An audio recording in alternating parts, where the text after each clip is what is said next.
I'm Sharon Cullington and I'm a parenting coach. And over the years, the last 23 years as a coach, people have asked me, why do you do what you're doing? They're asking me a lot more now because I've moved up to Pearl Beach, which is like living in heaven. I've got the cutest little dog that wants to go for a walk 10 times a day. And I hate technology. So instead of doing what I should be doing at this age, I'm still trying to help parents raise great kids and enjoy parenting because I feel like this is my mission on the planet. So anyway, I'll tell you a little bit about my beginning.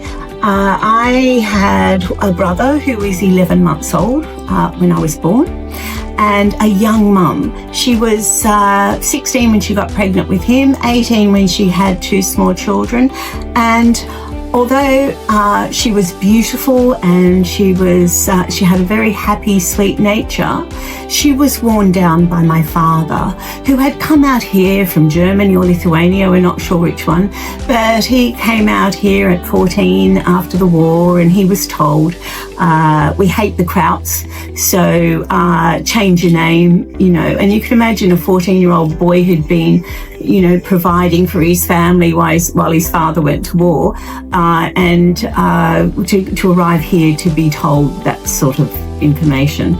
So he became a drinker early in life and an abuser. So the first 5 years of my life, I was with my mother, my grandmother and my brother, and we lived in Balmain in Sydney, and my mother took herself to bed or took herself out. We just didn't see her very much. I don't know what she was doing when she was out because I was so young. Nobody told kids anything in those days. But my brother pretty well raised me. My grandmother worked in a hospital, I know that. And we were home alone a lot of the time. So we were like, we had a great childhood, actually. We were the kids out in the street, with other little kids, and we would be kids that they didn't have preschool then, I don't think. So we were all wandering around until we were 4 or 5 and could go to school. And we'd go and sit with the fishermen down on the wharf, and they'd give us some of their lunch, which was nice because we were always hungry. And we'd go in and out of people's houses with the other crew, and if there was food, there was, and if not, we'd move on. But it was a childhood that made you pretty confident. It felt like you could do anything. You could do what you want to do, and you weren't having to ask for permission all the time. By the time I was 5, my mother had met my stepfather, and my brother had been taken away by our real dad, but we didn't see him for 8 years. And that was heartbreaking, very heartbreaking for me. So first of all, I'd lost my father, then I've lost my brother, and now I've got this stepfather. But this, fortunately, was a very kind man. He was a quiet man, but he was a bit of a mini entrepreneur. So he loved having ideas and following them through. So I grew up in that, and hence I've started 8 businesses over the years.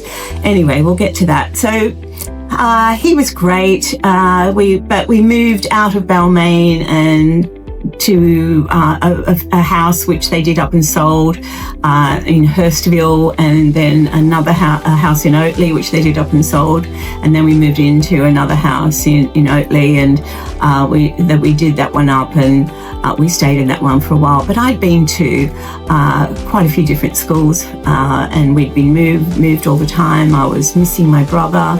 My mother was in bed being depressed, and so it was pretty well a childhood of you've got to think about what you've got to do and just go and do it. So for me, starting these businesses was always easy. It was just what you've got to do.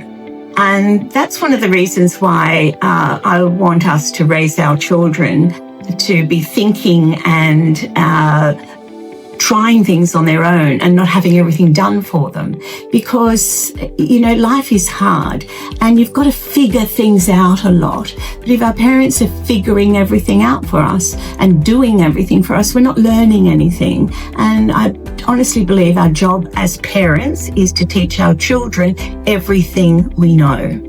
So anyway, it turned out my stepfather was great, but he was silent. He didn't speak much. My mum didn't speak much. And so pretty well dragged myself up and started working things out for myself.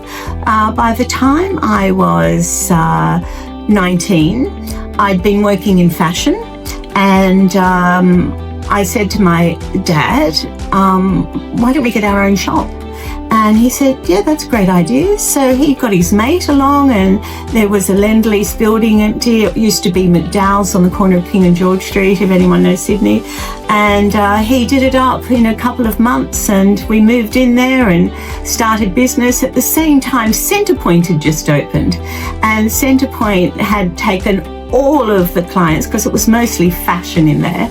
And so here we are sitting in this sort of shop waiting for people to wander in. So you didn't have all different forms of marketing and advertising in those days. You put ads on TV and that was about it. So I spent 4 years there struggling through, but that's where I met my children's father. So he wandered in, and he was selling women's fashion wholesale, and he asked me out for 2 years because I thought that he was a bit of a womanizer.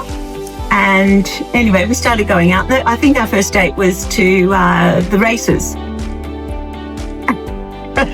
And that was actually the reason we had our last date 18 years later, because he was a gambler and he couldn't help it. But in between those 18 years, we bought a couple of houses. We had 5 boutiques. I was the first fashion retailer to be invited to judge the Australian Fashion Awards before Fashion Week came along. And we were very successful. Everything was going well. Now, he was 21 years older than me and very charming. And, you know, go from Oatley to meet this charming 40-year-old man was like, oh, wow, I've never seen anything like that. But I can see that, you know, there's things going on with him. But he was persistent, and he pursued me, and finally tricked me by saying his friend's boat's going out on Sunday and there's going to be a crowd of people there. Do you want to come along? And I thought, oh, I don't know, I'll think about it. And then he kept ringing, do you want to come? And I thought, oh, okay. So I went along, and that was the beginning of me being talked into marrying him. So anyway, we had 3 beautiful children, and by then, we'd had a couple of boutiques, so I was working from 6 in the morning till 7 at night. I never saw my children. They were always with nannies, and everything was getting done for them. But anyway, as a gambler does, he went back to gambling, and within 2 weeks, I'd found out a lot of things that were going on, and one, that there wasn't much money in the bank. So I managed to send him away to stay with a friend while I sorted everything out. And I actually sold the shop, sold the stock, sold everything very quickly, and moved into a new home. Now, you have to, as a mother, make quick decisions, and you have to act on them. So sitting around putting up with that and putting up with him for another year was intolerable. It was stressing me. It was making me an angry mum and a sad mum. And so I had to make the decision to just move us all away from that and start life again, which is what we did. And so, but I'd realised my children were spoilt, entitled and lazy. So we had no more nannies, no more housekeepers, no one doing anything except me. And I realised that suddenly, instead of the leader of the home, or one of the leaders, I was the leader. Instead of the leader of the children of the family, I was the servant. I was the slave. I was doing all the work, and they would just give me instructions. So I had to sit them down and have a word with them. Now, if you want to know how that conversation went, to turn them into the most helpful, useful children, they went to the Steiner school, and we lived near the school, and the mums used to drop in and visit us on their way to school. And they'd go, what happened to your kids? I go, what? And they go, they're so well behaved, you know, they're helpful, they're going in and getting things like, what's going on? And I said, well, I just had a word with them, and all the mums kept saying for years, you should write a book, you should write a book about this, you should write a book about this. So eventually I did write a book. It's called Who Put the Kids in Charge? And it's about how a mum can take back her power when she feels like she's being taken advantage of.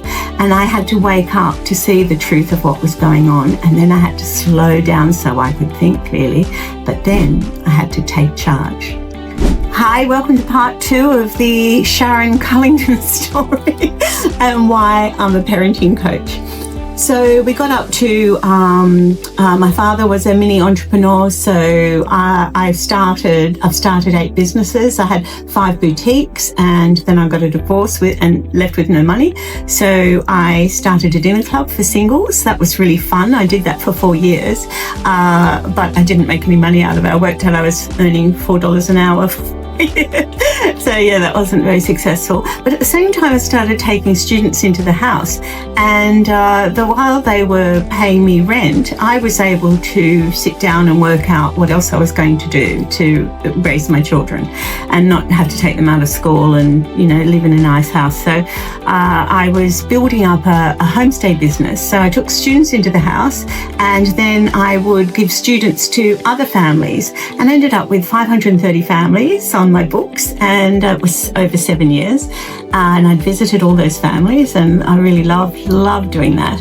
And then what happened was I sold that business, and I designed things as well, and one was a rapé skirt that people could wear to work and then take their jacket off and go out at night in it, so it was really great for travel. So that really didn't come to much, but it should have. But anyway, all of that was fun, and I'm here to tell you that you can have fun while you're working, and you can enjoy your children while you're raising them, and it all comes down to mindset, and it comes down to your decision making and your trust in yourself.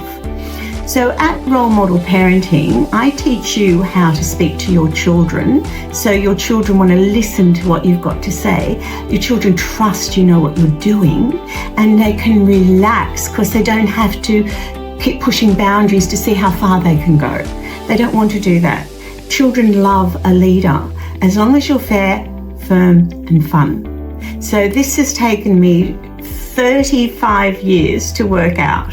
So I've worked out that children want to listen to their parents. Now, if that sounds like a wild idea, and if it might sound like child abuse because you're making all their decisions for them, no, you're not making all their decisions for them. You're making the important decisions for them until they're old enough and ready to make them for themselves. It's very simple. That's a parent's job. And in the meantime, you're teaching them how to survive in a home, in a society, in a community, and in the world. So how do you do that? It's not that hard. So I could say buy the book, Who Put the Kids in Charge, and that'll tell you how to do it. But I'm going to give you some tips now in case anyone's listening and they need some help and they just don't feel like ringing right yet. But what you do, you sit your children down and you explain to them how much you love them and that you would die for them every day of the week if you had to, which is true for every mother and most fathers. But you also don't want to be bossed around by them. Your job is to teach them how to work, how to do the things that they don't feel like doing. Now, the difference between a happy life and a miserable life, as far as I'm concerned, is not the people you meet, it's not the children you have, it's what you do with the stuff you don't like doing. Are you going to moan through it and groan through it and get cranky or get shitty because you don't want to do it, because your children are watching you? If you're going to do that, you're teaching them that's how you deal with stuff you don't want to do. Or you're going to put on your happy face, put on a good attitude, put on some great music, and just get in and do it. But your children need to learn that's what they've got to do as well. Our job as the role model is to show them that life's full of doing things you don't want to do. So you can either opt out and say, oh, I can't do that, and end up with a life of feeling pathetic, quite frankly. Or you can put on your big boy pants and say, okay, what's the first step? What's the next step? What else do I have to do? And put on some great music and get get your body moving and get some dopamine going, and then just get stuck into it and do it. Everything doesn't have to be perfect. You can just do things quite quickly, and good enough is good enough. And if you can understand that it's not important to be in an immaculate house or to have perfect children, but to live in a nice home that's clean, that to have children that are respectful and fun, that for me was the goal. And that's what I achieved. And I studied early childhood development in 2003. I studied life coaching for 6 months and was certified in that. And I started working with women. And the women I wanted to work with were the women that were struggling in relationships. And I started a business called Scope, coaching for women who want more. And I had a great time speaking to women because I found in fashion, the thing I liked the best wasn't the fashion. It was dressing women up, and when they were feeling gorgeous, they were telling stories, and I loved their stories on relationship. And so scope coaching was a lot of fun for me as well, and that's why I did coaching. And it wasn't to be a parenting coach, but as my children spent the next 15 or 20 years with me and then went on to lead their own lives, they love their life. They love me. They love each other, and we have this wonderful bond that most people can't seem to find these days. And it's not from not giving enough, it's from not helping children to think enough about the real world and about the things that they need to learn and the skills they need to develop and the qualities they need to have in themselves to be able to contribute in the world, but also enjoy the world. And what a wonderful life that is for anyone. And the proof is in the pudding that when you raise conscious children in a fair, firm and fun way, you enjoy life with them every day. They're not answering back. They're eating the food you give them. They're not telling you off for something they're not unhappy with. They're not that disappointed if you can't do everything they want. But if they know that you're trying to give them what they want, but when you can't, you can't, and that's how life is, they just accept it. So there's no tantrums. There's no moaning and groaning. There's just kids that want to come on board. Okay, I'll wash up today and I'll dry up and let's do that together and put the music on again and just enjoy life. That is a possibility, but it's not a possibility if your children think that you're the servant or the slave. It's only a possibility if, like with their ballet teacher or their sports coach, they look up to you. So you must be the role model. You can't be the servant. Nobody wants to listen to what the servant's got to say. But when you're the role model and you raise your family culture up to be very important. So I remember once when my son was 3, we'd been to a party and the little boy had got a whole bag full of Matchbox cars. Oliver was looking at them. He's 3 years old. He's looking at them. He's going, oh, what types of those? And so as we walked out and we were walking across the road, we're holding hands to get in the car, he was pulling on my hand. I'm going, what's going on? And so he put his hand in his pocket and he came out with a Matchbox car. Oh, look. And I went, oh dear. I said, Cullington wouldn't do that, would they, Ollie? He went, I know. So it's almost like the third person that you can blame all the rules on, and it's not about me against you. It's our family culture. We don't steal. So what I did, rather than tell him off, which would be crazy, I said to him, okay, we're going to take the bag. All right, we'll go together. So we went back to the house. Lucky the door wasn't shut. We pushed it and rolled the car down and turned around and ran off together giggling. Now, my son's 38 now, and he actually reminds me of that story every couple of years because he felt like I was on his side and I was in his team. No matter what he did, I would be there for him. All my children knew that. And they knew you're not perfect. You're not going to be perfect. You're going to make mistakes. You're going to make bad decisions, but we're in this team together. You're never alone. So quite frankly, there was no depression, there was no sadness, there was no inability to cope with life.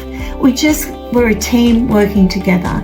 Now, I feel like that is the most important thing for children to be growing up in, knowing that both parents, if possible, if not, whatever parent they've got, is there for them 100%, working for them, thinking about them, helping them, but also having a life of their own, having their friends, going out, listening to the music they like. Like, we don't have to listen to, what is it, Go-Go Melon or some rubbish? We don't. They listen to great music. My daughter grew up, the one who's a psychologist, she grew up with jazz. They grew up with jazz every morning. My husband loved jazz and it was playing at 7 a.m.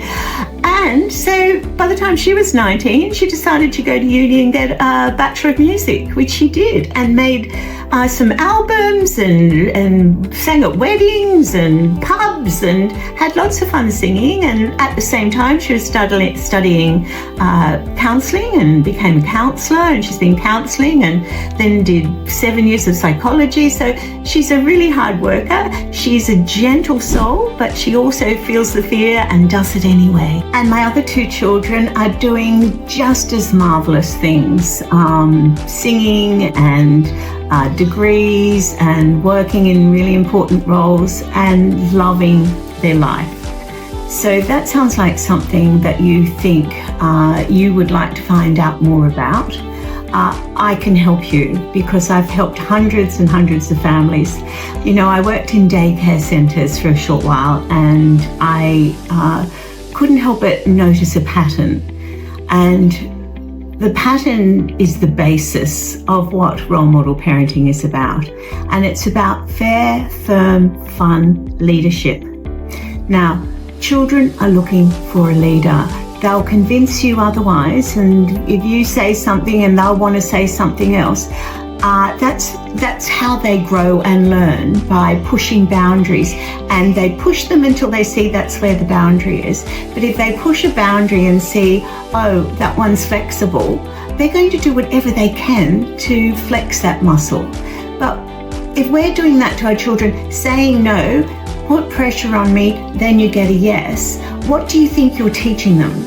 Because apart from their thinking, I'm going to have a tantrum if I don't get my own way, they're also not going to be able to cope with life. Because in your job and your adult relationships with your friends, putting on a tantrum doesn't get you anywhere. So what we need to do is to teach our children, if you're unhappy with something, we'd have a conversation about it. Okay, Mummy said no this time, but maybe next time we can be a little bit more flexible and we'll try something else. But they always knew that my no was a no, not to stop them from having fun, but because that would fit in with everything else that we had going on in the family. So as a parent, your role is to make a million things work together. And so being led by children, or wasting half your day cajoling, begging, asking, putting up with the tantrums, giving them this safe space, all of that, that doesn't do anything except make children more annoying and less capable. So what we want is children who aren't annoying at all, not even when they're teenagers. When they're teenagers, they can be a little bit stronger, a little bit firmer, and that's great. That's the development that they need to have at that time. But if you want your children to listen to you the first time you speak to them, I can show you how. If you want to eliminate the pushing away of the food or the tantrum because they're not getting their own way, I can help you eliminate that. And the good news is that within 24 hours, you will see results. So please press the button below, get onto SharonCullington.com, and I will tell you on a 15-minute call how to solve your most urgent problems. And if you do what I say, which I promise will help your children to be better people and make your family life happier, then click the button and get on a call with me, because I love nothing more than to helping mums and dads enjoy parenting every minute.